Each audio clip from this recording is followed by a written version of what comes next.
네, 장관님. 예, 국민의당의 최경환 의원입니다. 의원님 중에 저와 이름이 똑같은 분이 한 분 더 계셔서 예, 혼돈이 없었으면 좋겠습니다. 쭉 업무 보고 듣고 또 질의응답 과정을 지켜보면서 우리 장관님과 외교부가 지금의 엄중한 상황에 대해서 과거에 계속 해왔던 관성 그리고 희망적 관측 여기에 좀 빠져있지 않느냐는 생각이 듭니다. 지금 미국의 예측 불가능한 오바마 정권의 등장, 우리 한국에서의 리더십의 실종, 탄핵을 앞두고 있습니다. 이런 상황에서 특히 북한 핵 문제에 있어서는 5차 핵실험 이후 그렇게 지구상의 가장 강력한 제재안이라고 했던 270 솔루션이 결국 실패했습니다. 또 오늘 보고에는 또 가장 실효적인 제재안이 금주 중에 또 발표될 거라는 말씀을 하시는데 우리 국내 어느 누구도 또 국제사회에서 이미 그 새로 나온 제재안에 대한 대북 제재안에 대한 어떤 그 동력들이 관심들이 많이 떨어진 상태입니다. 그래서 이런 부분에서 너무 낙관적인 또 관성과 낙관적 그 희망적 예측에 근거해서 지금 정책적 판단을 하고 계신 거 아닌가 하는 생각을 하는데 어떻게 생각하신가요? 예, 예를 들면 이번에 추가 제재 결의를 하는 데 있어서 굉장히 많은 실이 걸렸습니다. 굉장히 많은 협의를 했습니다. 중국과 러시아가 앞으로 이것을 이행할 때 어떠한 이제 그 조치를 취해야 되는지를 다 검토하기 위해서 관계부서에도 상당히 많이 했고요. 그래서 이제 이러한 과정을 거쳐가지고 이렇게 결정을 내리게 되면은, 결의를 채택하게 되면은, 그러면 이제 모두 이행의 의무를 지게 됩니다. 안보리 결의는 대부분이 다 국제법적인 의무를 지게 되는 그런 상황으로 바뀌게 됩니다. 그래서 이행 보고서를 또 내게 돼 있고, 그래서 안보리 결의라는 것은 과거 북한이 생각하는 그런 건 차원이 앞으로 달라질 것이다 이렇게 말씀을 드리고요. 그런 말씀들은 똑같이 1월 달에 4차 핵실험 이후 2월에 270이 채택될 때도 똑같이 하셨던 말씀 같아요. 그건 그렇고요. 트럼프가 말씀드린 것처럼 참 예측 불허입니다. 그 언술들 캠페인 때 하셨던 트럼프 후보가 했던 여러 가지 말로 보면은 예측 불허인데 한편으로는 북한 핵 문제에 있어서의 선제 공격까지 언급하는 그런 경우도 있고 한편으로는 김정은과 초청해서 뭐 햄버거를 먹겠다는 이런 이야기도 하고요. 그래서 국내에서도 그런 그 두 가지 예측들이 있는데 우리가 지금 보고하신 것처럼 강경한 그 진영들이 구축되면서 그런 이 전자의 방향으로 대북 강경 정책의 방향으로 계속 진행될 것이라는 그 단정을 하는 건 좀 이르지 않는가 저는 이렇게 판단합니다. 즉 트럼프의 그 신고립주의 우리가 경찰국가로서 세계 경찰국가로서 모든 국제사회 군사 개입을 함으로써 미국의 민생만 망쳤다고 하는 그런 논리. 또 하나는 ABO 네스팅과 오바마 전략적 인내의 실패를 인정하고 새로운 정책을 해야겠다는 좀 실리주의적이고 좀 과감한 정책이 나올 수 있다고 보거든요. 그래서 우리에게는 더 여지가 넓어질 수 있는 여지가 있다. 국내 우리 국회 입법조사처에서는 북미 간의 그랜드 바겐, 북미 대화 협상들이 이루어질 가능성도 있고 핵과 미사일 추가 발사에도 불구하고 그럴 가능성이 있고 그런 부분도 우리가 예측하고 그런 방향으로 유도해 나갈 필요도 있지 않겠느냐. 다들 위기라고 생각하는데 기회로 봐야 되지 않겠느냐 하는 말들이 있습니다. 그래서 너무 아까 말씀하신 것처럼 강경한 진영 또 강경한 태도 이런 방향으로 나갈 것이라고 하는 예측 속에서 우리가 그렇게 하는 것보다 그런 다른 선택지와 다른 선택 옵션을 우리가 가지고 있을 때에 더 많은 그 정책 방향을 1분 더 드리시죠. 수 있는 지난 한 7, 8년간 얼마나 한반도 상황이 힘들었습니까?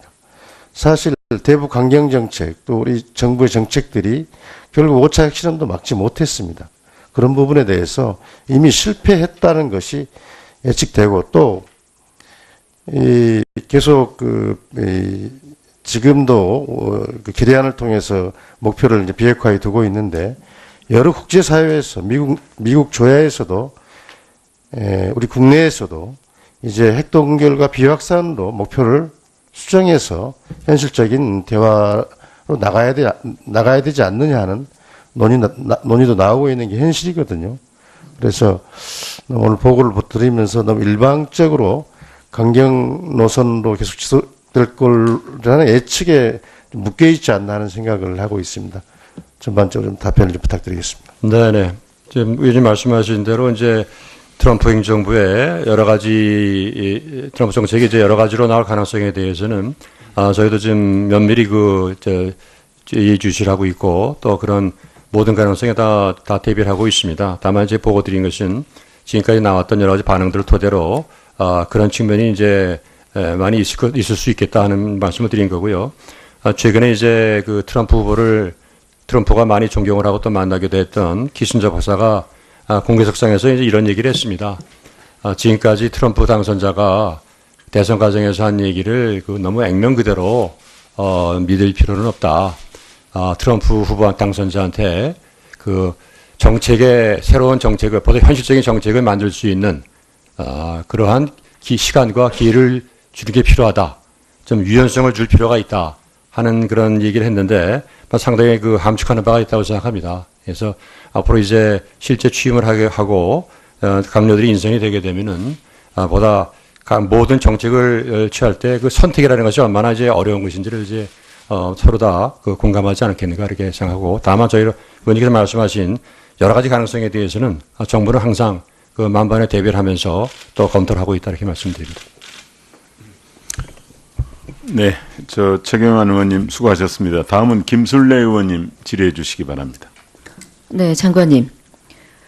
최근에 있었던 한일 군사 정보 협정 협약을 두고 외교적인 적신호다 이런 판단을 좀 많이 언론이나 또 우리 국민들이 하고 있는 것 같습니다.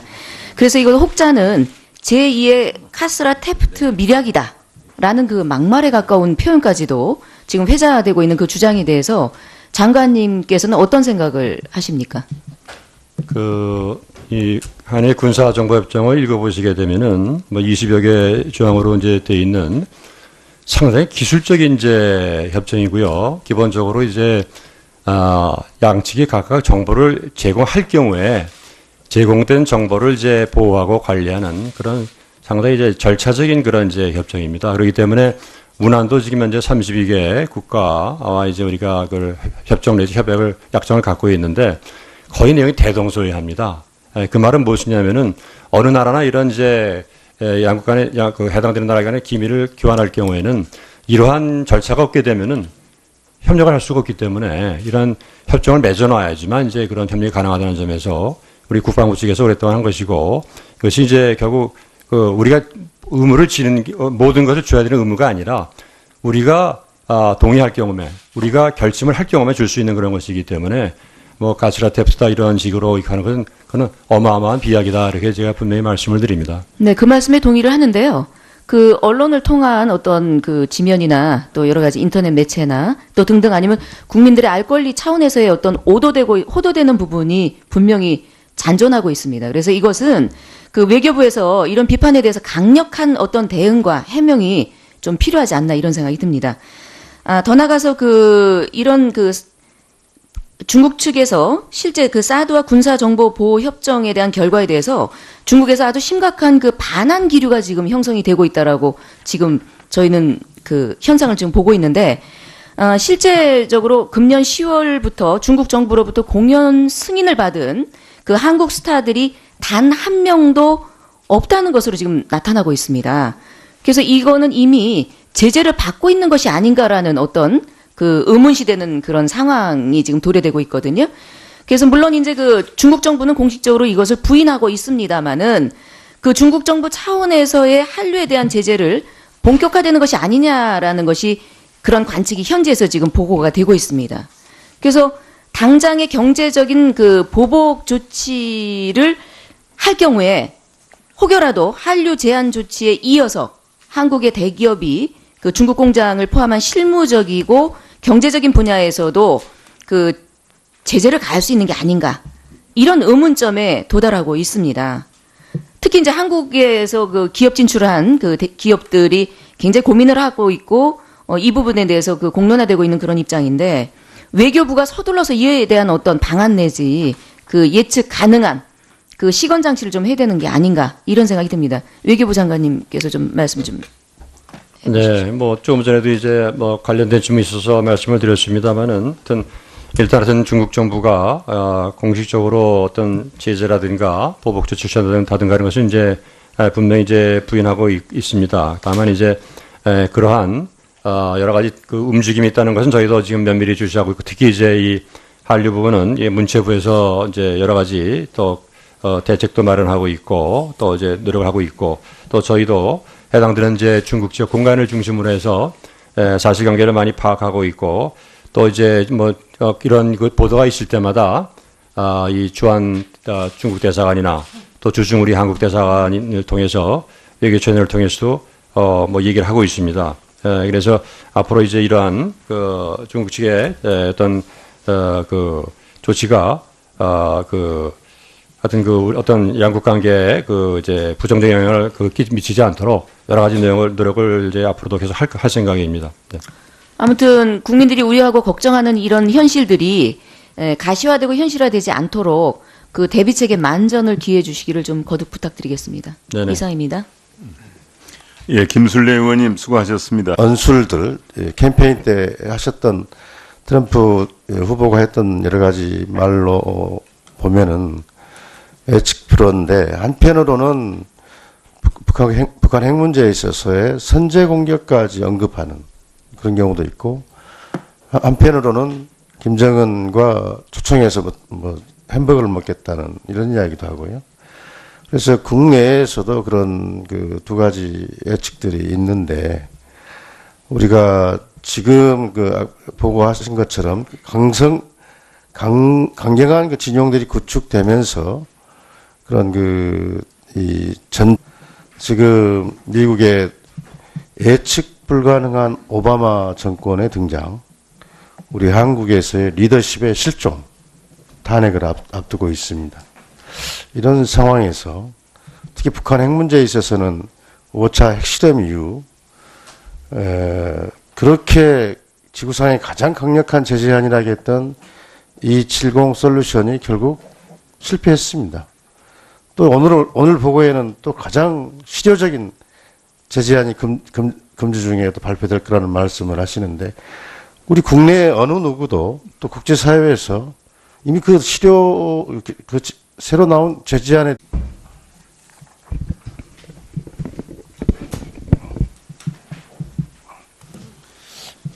네, 장관님. 네, 국민의당의 최경환 의원입니다. 의원님 중에 저와 이름이 똑같은 분이 한 분 더 계셔서 네, 혼돈이 없었으면 좋겠습니다. 쭉 그 업무보고 듣고 또 질의응답 과정을 지켜보면서 우리 장관님과 외교부가 지금의 엄중한 상황에 대해서 과거에 계속 해왔던 관성 그리고 희망적 관측 여기에 좀 빠져 있지 않느냐는 생각이 듭니다. 그래서 이제 이러한 과정을 거쳐가지고 이렇게 결정을 내리게 되면은 결의를 채택하게 되면은 그러면 이제 모두 이행의 의무를 지게 됩니다. 안보리 결의는 대부분이 다 국제법적인 의무를 지게 되는 그런 상황으로 바뀌게 됩니다. 그래서 이행 보고서를 또 내게 돼 있고 그래서 안보리 결의라는 것은 과거 북한이 생각하는 그런 건 차원이 앞으로 달라질 것이다 이렇게 말씀을 드리고요. 그런 말씀들은 똑같이 1월 달에 4차 핵실험 이후 2월에 270이 채택될 때도 똑같이 하셨던 말씀 같아요. 그건 그렇고요. 트럼프가 말씀드린 것처럼 참 예측 불허입니다. 대한 대북 제재안에 대한 어떤 그 동력들이, 관심들이 많이 떨어진 상태입니다. 그래서 이런 부분에서 너무 낙관적인, 또 관성과 낙관적 그 희망적 예측에 근거해서 지금 정책적 판단을 하고 계신 거 아닌가 하는 생각을 하는데 어떻게 생각하신가요? 예, 예를 들면 이번에 추가 제재 결의를 하는 데 있어서 굉장히 많은 실이 걸렸습니다. 굉장히 많은 협의를 했습니다. 중국과 러시아가 앞으로 이것을 이행할 때 어떠한 이제 그 조치를 취해야 되는지를 다 검토하기 위해서 관계부서에도 상당히 많이 했고요.